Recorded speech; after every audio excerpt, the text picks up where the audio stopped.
A month or so after we were married, my wife Notre and I mariage, took a long road trip in près d'un mois après notre mariage, ma femme et moi faisions un long voyage en voiture. Elle conduisait et j'essayais de me détendre. I say trying because the highway we were Je dis traveling had a j'essayais parce que reputation for l'autoroute speed sur laquelle nous traps. roulions avait la réputation d'être pleine de radars et ma femme avait alors légèrement tendance à avoir le pied lourd.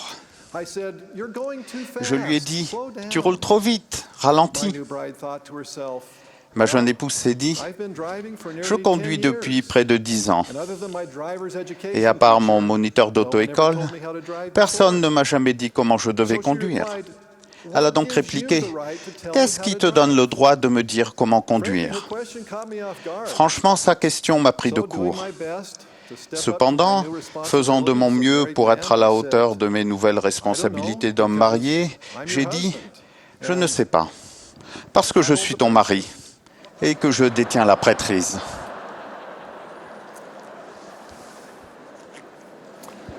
Brethren, just a quick tip. Mes frères, un bref conseil.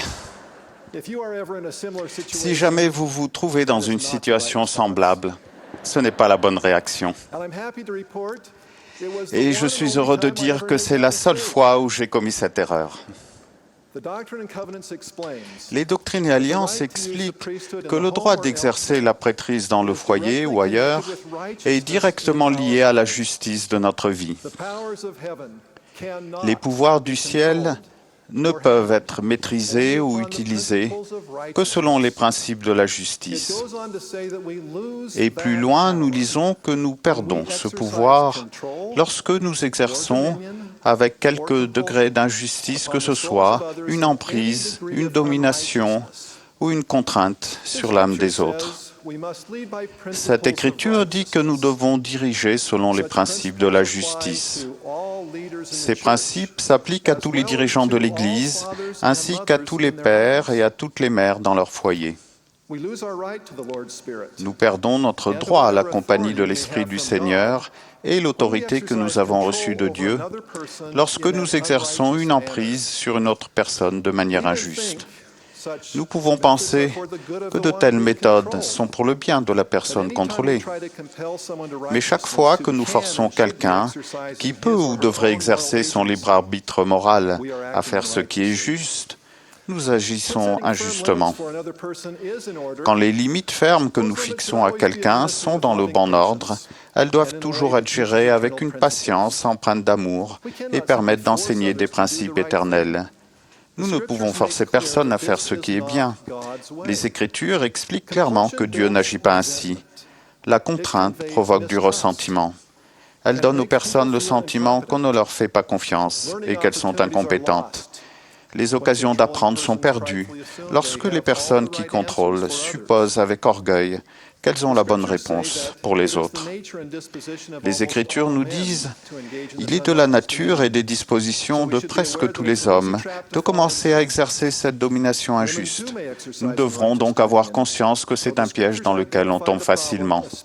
Les femmes peuvent aussi exercer une domination injuste, bien que les Écritures identifient le problème avec les hommes en particulier. La domination injuste est souvent accompagnée de critiques constantes et de refus d'approuver ou d'exprimer de l'amour.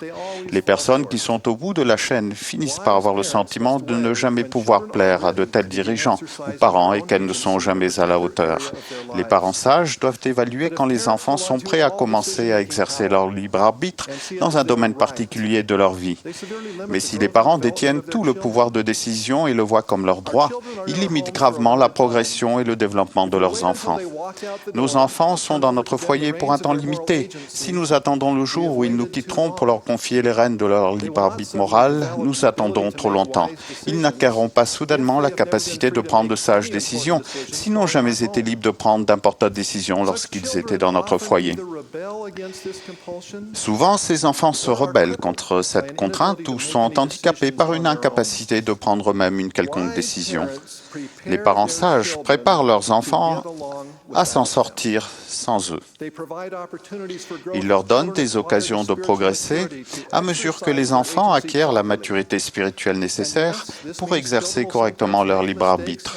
Et oui, cela signifie que les enfants feront parfois des erreurs et apprendront de ces erreurs. Notre famille a eu une expérience qui nous a enseigné à aider nos enfants à développer leur capacité à faire des choix. Notre fille Marie jouait au football et elle était titulaire. Une année, son équipe a atteint la finale et vous vous en doutez bien, le match avait lieu un dimanche. Marie était alors au début de l'adolescence et cela faisait des années qu'on lui avait enseigné que le jour du sabbat est un jour de repos et de régénération spirituelle, non de divertissement. Mais elle ressentait quand même la pression de ses entraîneurs et de ses coéquipières pour jouer, ainsi que le désir de ne pas abandonner son équipe. Elle nous a demandé ce qu'elle devrait faire. Ma femme et moi aurions facilement pu prendre la décision pour elle. Cependant, après y avoir réfléchi et avoir prié à ce sujet, nous avons décidé que dans ce cas, notre fille était prête à assumer la responsabilité spirituelle de sa propre décision. Nous avons lu ensemble des Écritures, puis nous avons incité Marie à prier et à méditer à ce sujet. Au bout de quelques jours, elle a annoncé sa décision. Elle jouerait le match du dimanche. Que devions-nous faire alors? Après en avoir de nouveau discuté et avec l'assurance de l'esprit, nous avons fait comme promis et l'avons laissé faire son choix de jouer. À la fin du match, Marie est allée lentement vers sa mère qui l'attendait. Elle a dit « Oh maman, je me suis sentie très mal. Je ne veux plus jamais me sentir comme ça. Je ne jouerai plus jamais un match le jour du sabbat. » Et elle ne l'a jamais refait.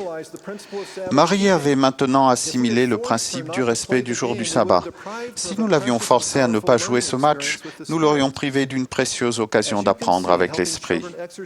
Comme vous pouvez le voir, aider les enfants à exercer correctement leur libre arbitre nécessite de leur enseigner comment prier et recevoir des réponses à leurs prières.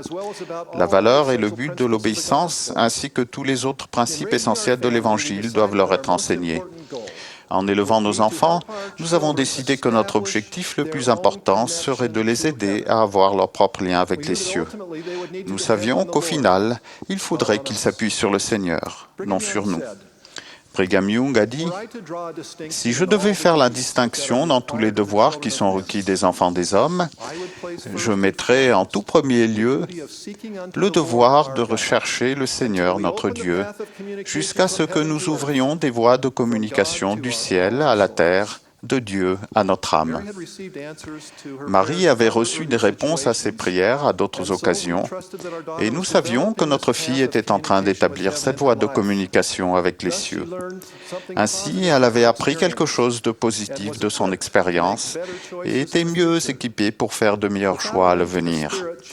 Sans un lien avec l'esprit, les enfants comme les parents pourraient se justifier de prendre de mauvaises décisions au nom de leur exercice du libre arbitre.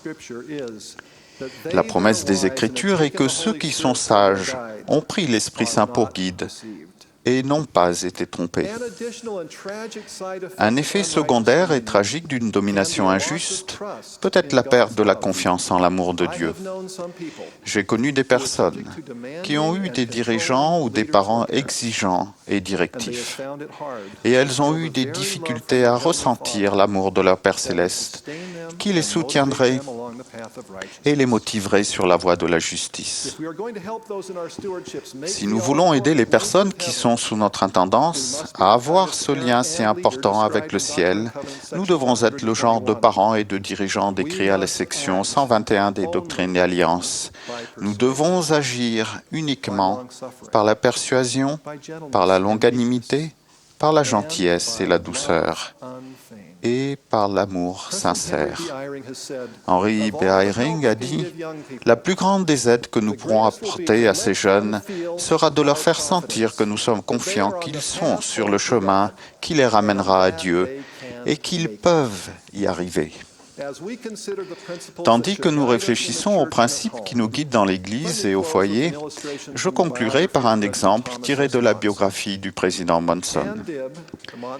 Ann Dibb, la fille de frère et sœur Monson, a dit qu'encore aujourd'hui, quand elle passe le pas de la porte de la maison où elle a grandi, son père dit « Oh, regardez qui est là, comme nous sommes ravis, et comme elle est belle. » Elle poursuit, « Mes parents me complimentent toujours, quelle que soit mon apparence ou ce que je fais.